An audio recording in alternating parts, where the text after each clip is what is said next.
பன்றிகள் மேலே பார்ப்பதே கிடையாது தெரியுமா? அது எப்பொழுதும் அசுத்தத்தை தான் நோக்கும். தம்மோட வாழ்க்கையெல்லாம் கீழே அழுக்க பார்த்து கொண்டே தான் கழிக்கும்.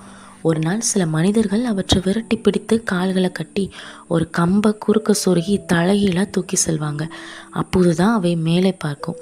அவை சூரியனையும் மேகக்கூட்டத்தையும் சந்திரனையும் நட்சத்திரங்களையும் பார்த்து, ஆஹா, என்ன அருமையான உலகத்தை ஆண்டவர் உருவாக்கியிருக்கிறார், இதையெல்லாம் நான் பார்க்காமல் போயிட்டேனே என்று அங்கலாய்க்கும். இயற்கையை ரசிக்க தவறிடாதீங்க. வயல்வெளிகளையும் பூக்களையும் பாருங்கள். குளிர்ந்த காற்றை சுவாசித்து மண் வாசனையை முகருங்க. மழையில் விளையாடி வண்ணத்து பூச்சிகளையும் பறவைகளையும் கவனிங்க. குப்பை அல்லது பேப்பரை விசிறி உங்கள் அழகிய சுற்றுச்சூழலை அசுத்தப்படுத்தாதீங்க. குப்பையை குப்பை தொட்டியில் மாத்திரமே போடுங்க. சுத்தம் தெய்வ பக்திக்கு அடுத்தது. உங்களால் முடிந்த மட்டும் சுற்றுச்சூழலை பாதுகாத்து கொள்ளுங்கள். சுத்தமான கைகளோட தேவனுக்கு சேவை செய்வோம்.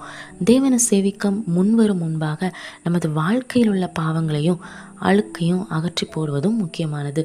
2 கொரிந்தியர் 7:1 இப்படியா சொல்லுது, பிரியமானவர்களே, மாம்சத்திலும் ஆவியிலும் உண்டான எல்லா அசுசியும் நீங்க நம்மை சுத்திகரித்து கொண்டு பரிசுத்தமாகுதலை தெய்வ பயத்தோட பூரணப்படுத்தக்கிடுவோம் என்று. கர்த்தர் தாமே உங்களை ஆசீர்வதிப்பாராக. ஆமேன்.